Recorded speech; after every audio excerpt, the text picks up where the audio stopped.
There are reasons for the smaller animal. They could carry the loads, but this height, about up to here, as you'll see, as we start putting a load, you got to tie knots. First thing you put on is the tapajo, and these became, I made this one. In other words, they became a symbol of the professional packer, and so they became highly decorated, sometimes with silver and gold thread embroidery. And when they went to dances in town and stuff, they would often carry it as a symbol of who they are and what they were doing. The next thing to go on is the pack pad. But this is churro sheep that you hear about, and you'll see the difference. This is the one that we've used with him and other burros. This is Ute tanned. I say things like that for a reason, because the old Spanish trail is a system for trade, and it's a packer's trail primarily, as opposed to other kinds of trails in which wagons were used. So it was really, the other one I guess we should say, and the other reason for freighter the burro, short haul versus long haul. We come from a village just across the river called Chimita. San Gabriel de Chimita, San Gabriel de Yungay, or San Gabriel de Yunque. On August 11th, 1598, Don Juan Oñate called for the digging of an acequia, or an irrigation ditch. It's still an irrigated acequia community. They came with how many? They came with 130 settlers, that's families, and 8,000 animals. And part of that 8,000 animals were mules and donkeys. And among those animals were breed animals. In other words, they came with a system. They came with a purpose to breed animals for work and for trailing. It's said that within a year they were walking back to or packing back to Chihuahua, and within 5 years there was a trade trail system back and forth. This is through this village.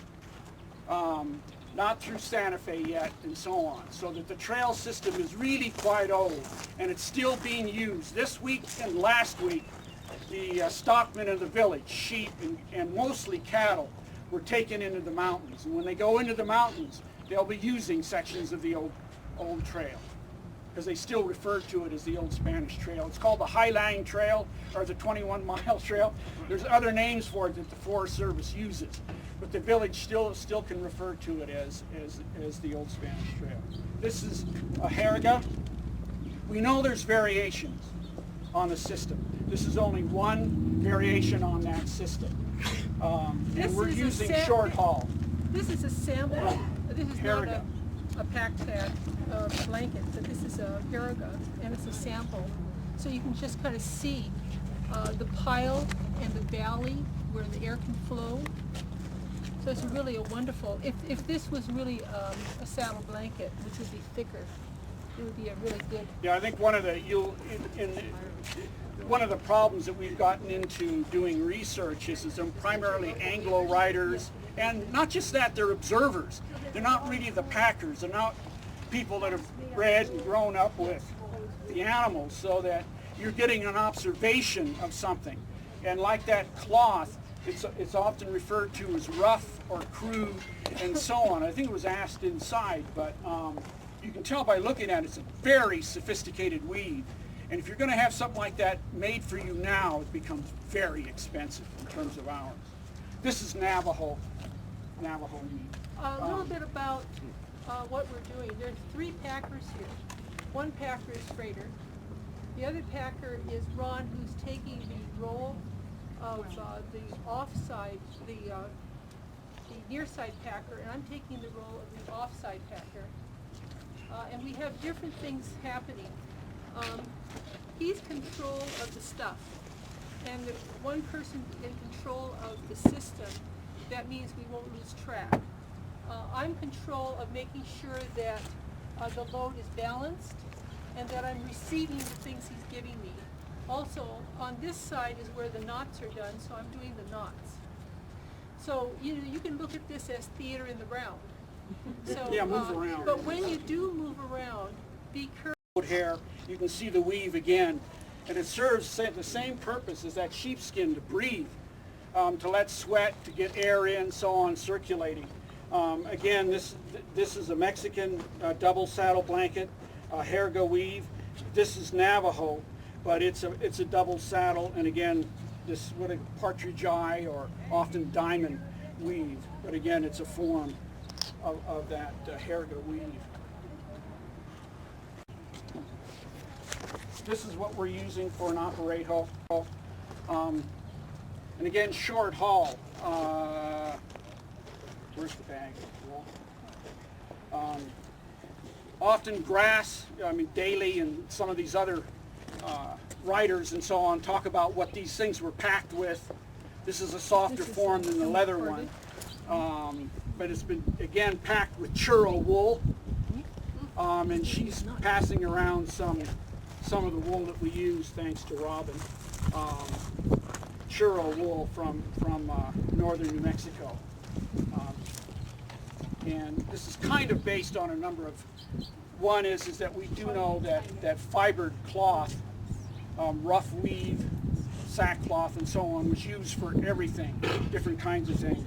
That's what this one's made of. There's one like this in the collection at the Palace of the Governors made out of rawhide. And it's stuffed from the top. And again, it's stuffed with churro wool. We put this was a craft. I think Bob mentioned inside that one of the reasons, I think, for why this system disappeared is it was a craft and a craft guild system based on kinship relationships, and in village to village and so on. And I'm convinced still they talk about familial relationships between villages here in terms of moving hay or moving cattle. And I think from Oñate forward, that's the way it was. This is the Sobrehama. We're not using slats. We know that slats came in later, and often were not always used.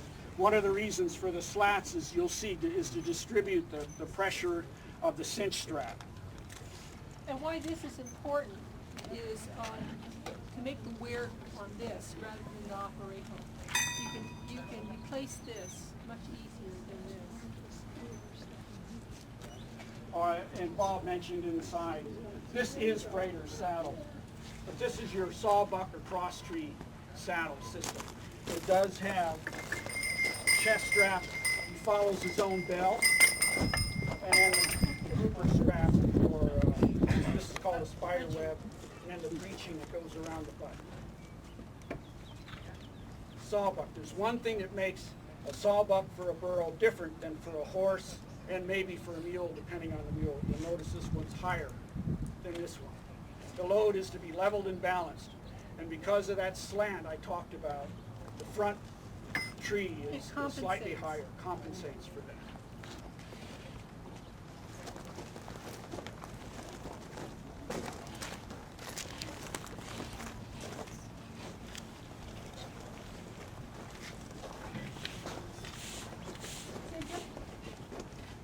You're not going to go as hard or as tight as you would for the trail that you'd have to do.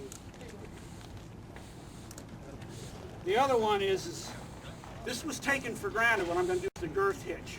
I really don't know in the literature. I haven't found yet, even in a photograph, because it's covered with stuff, what really it was tied off with. They knew the girth hitch. So we're making the assumption here that they used the girth tappet. From here on in, it's load. And almost all conventional packers today, like Bob was talking about, know these things, except the language might be different. And we don't know we don't, all the Spanish terms.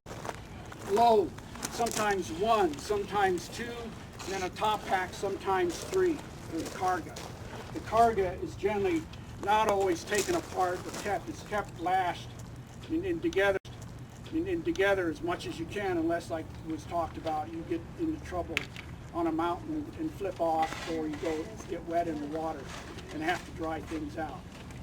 But remember, these guys they're your truckers of the period, so what's often or might be in the carga, it's none of their business. Their job is to get it from A to Z.